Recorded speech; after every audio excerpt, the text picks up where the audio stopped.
ముఖ్యమంత్రిగా ఉన్నప్పుడు ఈ మద్యమ దుకాణాలని ప్రభుత్వమే నడిపించి ప్రభుత్వానికి ఆదాయాన్ని చేకూర్చారు. ఆ రోజున మరి ఆ విధంగా నడిచిన ఈ మద్యమ షాపులు మరి వాటిలో ఈ రోజున స్కామ్ జరిగిందని చెప్పి లేనిపోని నిందలన్నీ కూడా మా ఎంపీ మిథున్ రెడ్డి గారి మీద మోపి ఆయన్ని ఈ విధంగా మరి జైలు పాలు చేయడం అనేది నిజంగా మరి మేమందరం కూడా బాధపడుతూ మరి మేమంతా ఆయన పక్షాన నిలబడుతూ ఆయనకు సపోర్ట్గా ఉండడం జరిగింది.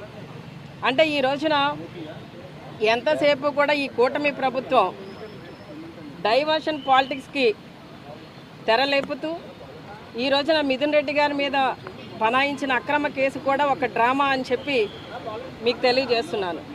అంటే గతంలో మా ప్రభుత్వం అధికారంలో ఉన్నప్పుడు మేము ఎటువంటి డిస్టిలరీకి కూడా పర్మిషన్స్ ఇవ్వలేదు. మా ప్రభుత్వం అధికారంలో ఉన్నప్పుడే మేము మద్యం దుకాణాలని 30% తగ్గించడం జరిగింది. మా ప్రభుత్వం అధికారంలో ఉన్నప్పుడే బెల్ట్ షాపులన్నింటినీ కూడా రద్దు చేయడం జరిగింది.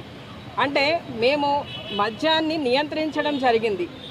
ఇంత కట్టడిగా చక్కగా మద్యం షాపుల్ని అంటే ప్రతి ఒక్కరికి కూడా అందుబాటులో ఉండకుండా ఆ రోజున ధరలు కూడా పెంచడంతో మద్యం నియంత్రణ అనేది చక్కగా జరిగింది.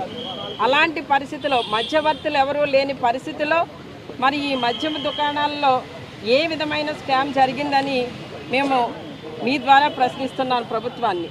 అంటే ఈ రోజున మధ్యవర్తుల ద్వారా ఈ మద్యం దుకాణాలను నడిపేది ఎవరు? ఈ కూటమి ప్రభుత్వమే కదా. మరి అలా అయితే ఇప్పుడు కూడా జరగాలి కదా స్కామ్ అనేది. ఈ రోజున మేమంతా కూడా